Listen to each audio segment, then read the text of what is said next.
everybody, and welcome to The Basement. It is Monday, January 22nd, 2018. Hope you all had a great weekend and a great day today, as today we are wrapping up our four-part look and go over of Doctor Who and the Savages. So let's just get right down to it.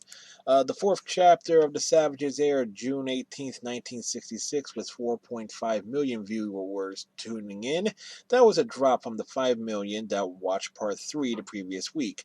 The story of the episode is very straightforward. It is revealed that when Jano risked himself in the transference of the Doctor's intellect into himself, he gained the Doctor's sense of right and wrong, which leads him to want to destroy the transference lab, to get things set right. We also see the guard that was captured in the previous episode and held in the cave. Exors also see the errors of his ways when Nania opened his eyes with her willingness to go against the other cave dwellers who want to kill him.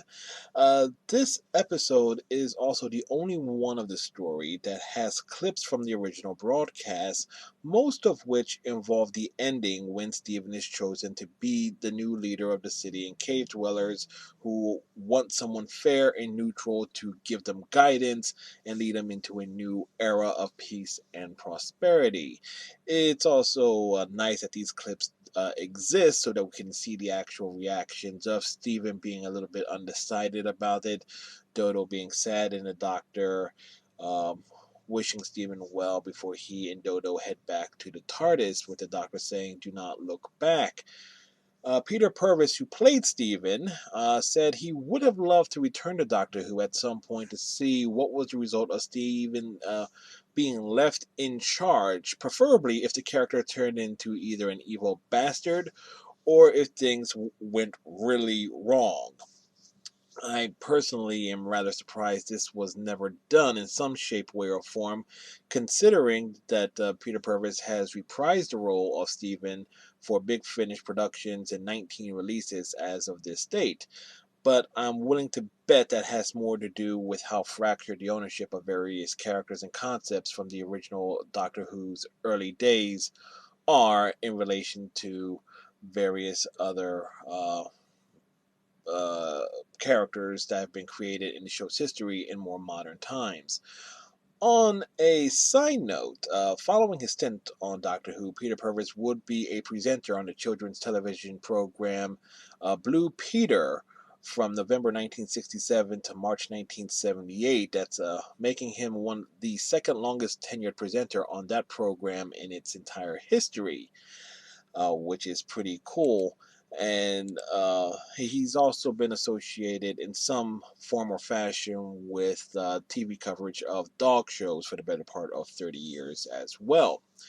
So, there we go, our final look and go over of Doctor Who and the Savages. I enjoyed the story, going over it one episode at a time over the course of the past 4 weeks. I thought it was very well done in its pacing.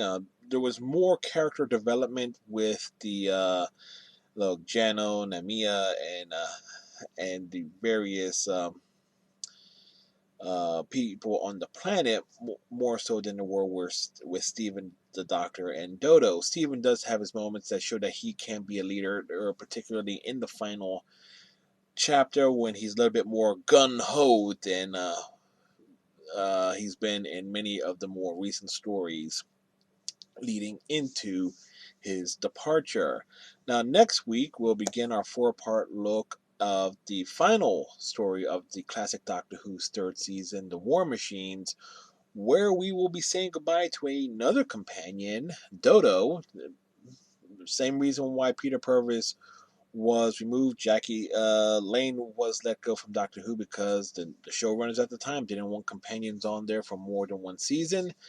And so with Dodo being shipped out, we'll be meeting new companions, Ben Jackson and Polly Wright, both of whom more modern Doctor Who fans know they appeared via archival footage in the 2017 Doctor Who Christmas special.